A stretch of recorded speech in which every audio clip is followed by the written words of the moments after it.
Hello, I'd like to go over the revision of the student paragraph. That was the subject of Form 3. I was not able to comment on your posts individually. I didn't have the time. But I do want to take the opportunity to go through that paragraph and show you the the ideal way, or at least one ideal way, for revising the paragraph so that it conforms to the requirements of the assignment. So let's take a look um, at the paragraph. There we go. All right. As you can see, it is very rough. Being adaptive to one's surrounding can allow change to occur to create a life worth living. That doesn't really make any sense. It doesn't even seem to clearly state what virtue the student is writing about. There, of course, are a variety of grammatical errors in here. No apostrophe for ones, for example. I'm not going to spend a lot of time with that. Um, but we need to sort of go through this piece by piece. So the first problem we can see is a problem with the thesis statement. So let's change that, or sorry, topic sentence. So let's change that. What I asked for was this: one virtue essential for living a good life is adaptability, or excuse me, as adaptivity.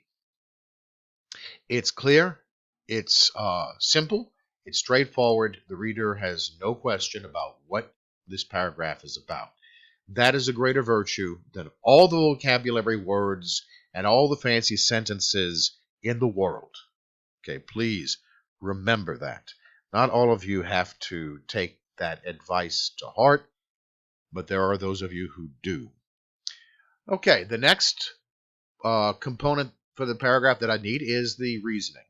Um, what does adaptivity do to allow a person to um, make their life better?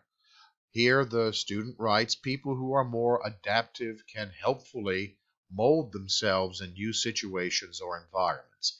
That's pretty vague, um, and it doesn't tell me really how it works. So I have revised that sentence uh, so that we have this instead. Adaptivity allows a person to adjust to different circumstances, which then allows a person to better negotiate problems in order to attain a goal. That should say allows. You'll have to forgive me. There might be one or two typos in here. Okay, but the reason I bring this up here is it tells you what adaptivity does and what it allows a person to achieve.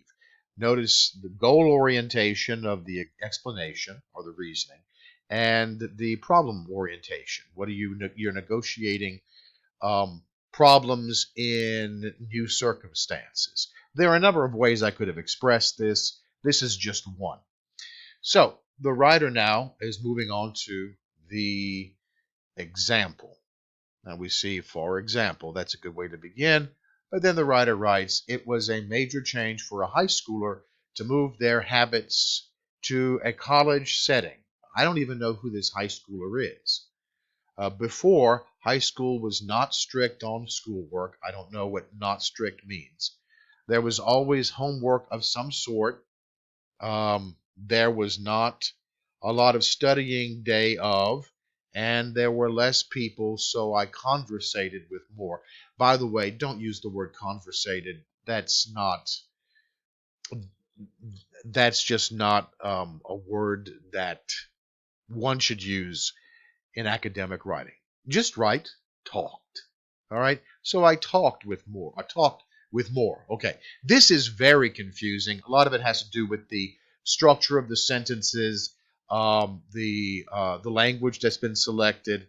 But really, the real problem here is that there's not a clear indication of what the situation was in high school. So we need to have that established first. And so we had this. For example, I had to adapt to the college life in order to have a successful first semester. Okay, that's the goal. The obstacle is college life. That's having to adapt to it. So we can, I guess, we need to know what high school was like so we can see the need for for adapting. So in high school, I didn't have to study hard, and when I did, I had several weeks to do so. That's what I can make out of what the student wrote that was helpful. There's some comments about people in there. Um, uh, actually, she brings it up here later. You'll see I'm going to cut that out because she doesn't uh, have any. She does not include anything about people or fellow students at the college level.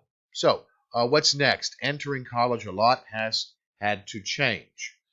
College was adult territory. Work was vital to grades. Assignments are always given a week ahead of time. Again, this all seems very confusing. So what I added was a clear transition. Notice in high school, then when I started college, now we know when this happens. I discovered, what did you discover? That I had to spend much more time studying than I did in high school. And college classes move quickly, so I didn't have as much time to study. Notice what I've done. There's a lot of characteristics that the student includes about high school, about college. They are not presented in a clear and, more importantly, coherent fashion. Better to identify one or two things. There's a lot more going on, right? The differences between high school and college are not just that you have to work harder and you have to work faster. There are many other differences as well. But you can't write about all of them. You don't have enough space.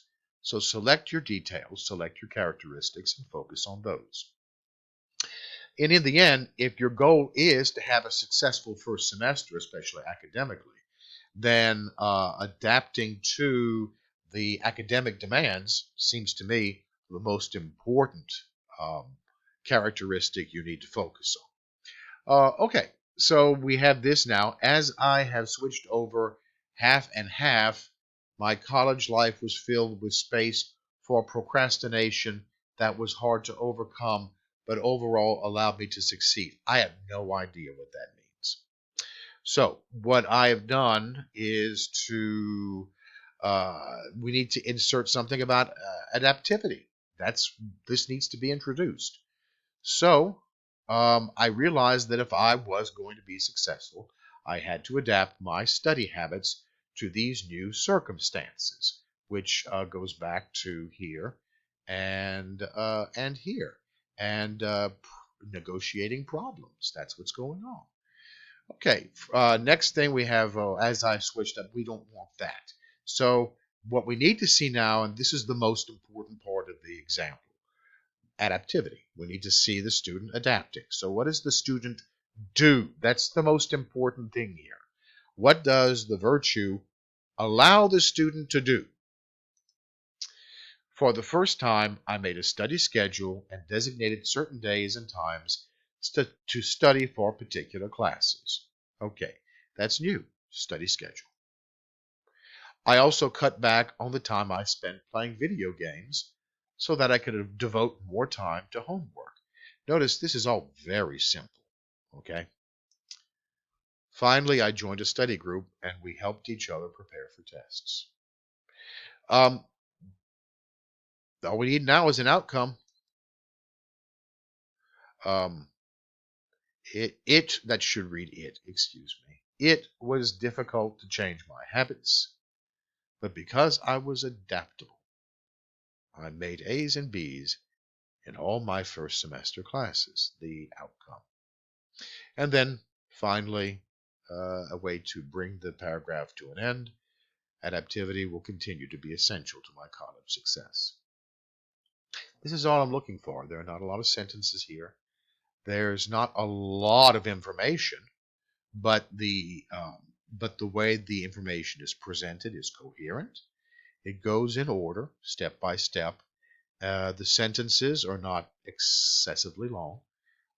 They each word is selected, so Uh, so that way, each sentence says what it needs to say, but no more. I hope this helps you as you go into the final 24 plus hours of the revision process for the first essay.